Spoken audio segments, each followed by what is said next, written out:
BBC Bangla আপনাদের স্বাগত। আজ আপনাদের সাথে লন্ডন স্টুডিও থেকে আছি মানসী বড়ুয়া, আর ঢাকায় আমার সাথে থাকছেন আকবর হোসেন। বাংলাদেশের সর্বশেষ গুরুত্বপূর্ণ আপডেট সংবাদে আপনাকে স্বাগত। শুরুতেই সংবাদ শিরোনাম, পরে বিস্তারিত।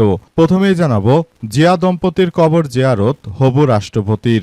শপথ নেওয়ার আগে বিএনপির প্রতিষ্ঠাতা জিয়াউর রহমান এবং দলের প্রাত চেয়ারপারসন বেগম খালেদা জিয়ার কবর জিয়ারত।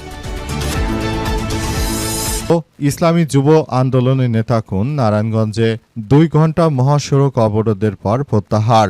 নারায়ণগঞ্জের বন্দরে ইসলামী যুব আন্দোলনের নেতাকে হত্যার প্রতিবাদে ঢাকা চট্টগ্রাম মহাসড়ক অবরোধ করে বিক্ষোভে প্রায় 2 ঘণ্টা পর সড়ক থেকে সরে গেছেন সংগঠনটির নেতাকর্মীরা। আজ 9টার দিকে বন্দরের মদনপুর এলাকায় মহাসড়ক অবরোধ করেন তারা। এতে মহাসড়কের 2 পাশে কয়েক কিলোমিটার যানজটের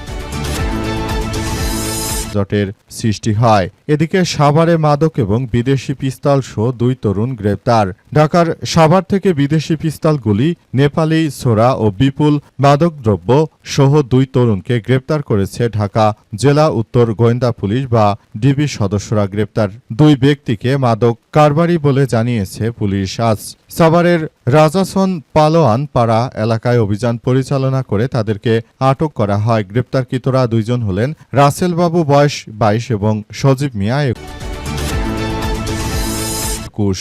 এবারে জানাবো, হাসিনা প্রশ্নে থমকে আছে বাংলাদেশ ভারতের সম্পর্ক মেরামতের চেষ্টা। দ্য প্রিন্টের প্রতিবেদন।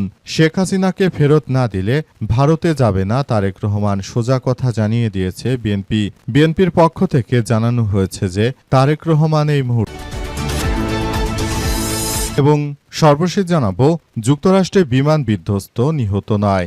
যুক্তরাষ্ট্রে একটি বিমান বিধ্বস্তের ঘটনায় 9 জন এর নিহত হওয়ার খবর পাওয়া গেছে।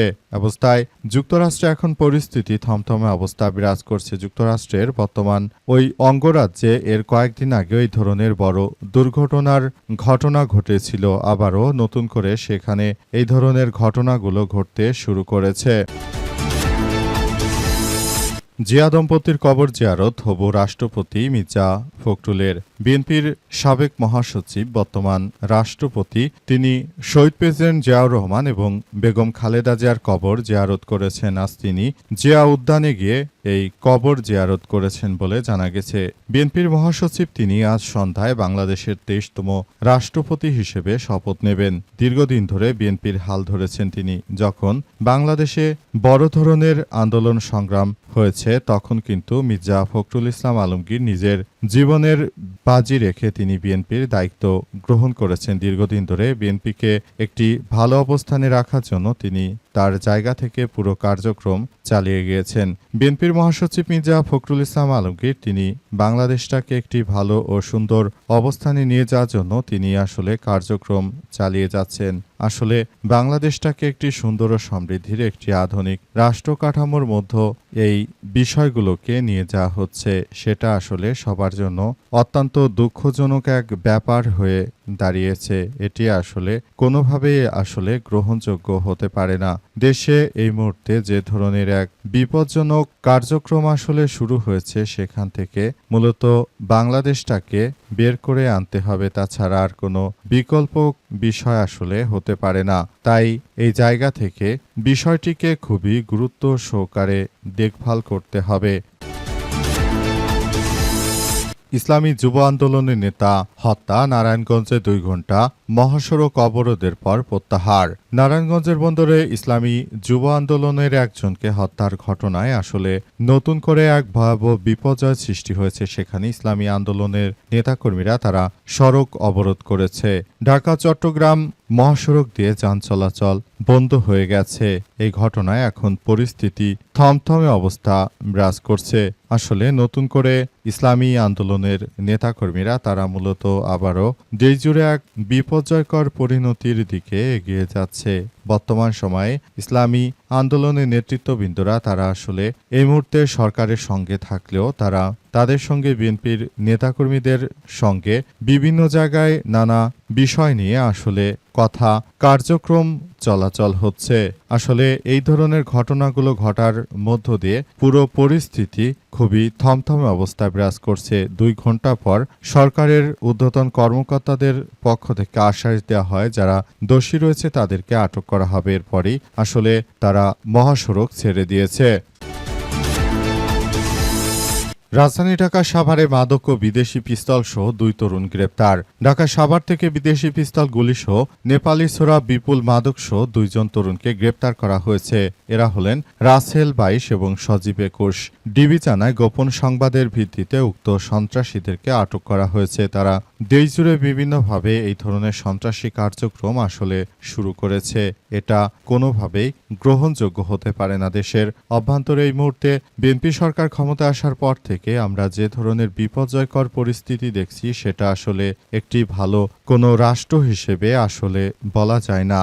বর্তমান সময়ে যে রাষ্ট্র কাঠামো চলমান রয়েছে সেটি আসলে আমাদের জন্য খুবই এক ভয়াবহ বিপর্যয়কর অধ্যায় হিসেবে আবির্ভূত হচ্ছে। অবস্থা চলতে থাকলে আসলে পুরো পৃথিবীর ভিতরে বাংলাদেশ আবারও একটি খারাপ রাষ্ট্রে পরিণত হবে। তাই এই জায়গা থেকে আমাদেরকে বেরিয়ে আসার জন্য সবাইকে নিয়ে একসঙ্গে কার্যক্রম চালিয়ে যেতে হবে। দেশটাকে একটি ভালো অবস্থানের মধ্য দিয়ে এগিয়ে নেওয়া এই মুহূর্তে আমাদের জন্য খুবই এক ভালো অবস্থান হিসেবে বলা হচ্ছে। বর্তমান সময়ে যেভাবে রাষ্ট্রকে এগিয়ে নিয়ে যাওয়া হচ্ছে অবস্থায় বিএনপির নেতৃত্ববৃন্দরা তারা মূলত এই ধরনের ঘটনার সঙ্গে জড়িত থাকার কারণে দেশে এই ধরনের বিশৃঙ্খল পরিস্থিতি বিভিন্ন জায়গায় সৃষ্টি হচ্ছে। এখান থেকে রাষ্ট্রকে বের করে আনা এই মুহূর্তে আমাদের জন্য খুবই দরকারি একটি বিষয়। হাসিনা প্রশ্নে থমকে আছে বাংলাদেশ ভারতের সম্পর্ক, মেরামতের চেষ্টা দ্য প্রিন্টের প্রতিবেদন। বিখ্যাত গণমাধ্যম দ্য প্রিন্টের পক্ষ থেকে আবারও একটি প্রতিবেদন জানানো হয়েছে। প্রতিবেদন অনুযায়ী আসলে দেখা যাচ্ছে আমরা দেখতে পাচ্ছি বর্তমান সময়ে এই ধরনের কার্যক্রম আসলে চলমান রয়েছে দেশে।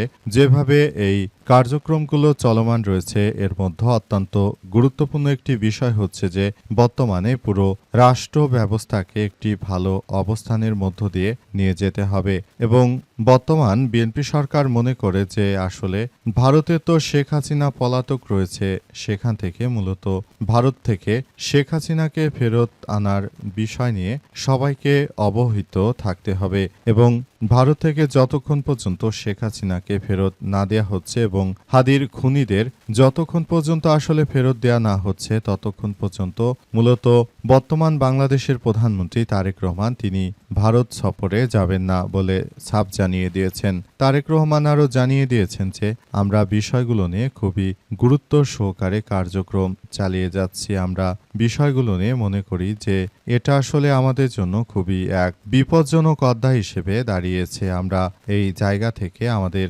সবাইকে নিয়ে আমরা সুন্দর ও সমৃদ্ধির পথে এগিয়ে যেতে চাই। আমরা বলে দিতে চাই ভারতকে যে ভারত আসলে এই মুহূর্তে আমরা বাংলাদেশের ফ্যাসিস্ট সরকারকে যে ফেরত আনার কথা হয়েছে সেসব বিষয়গুলো নিয়ে আমরা খুবই সতর্কতার সহিত কার্যক্রম চালিয়ে যাচ্ছি।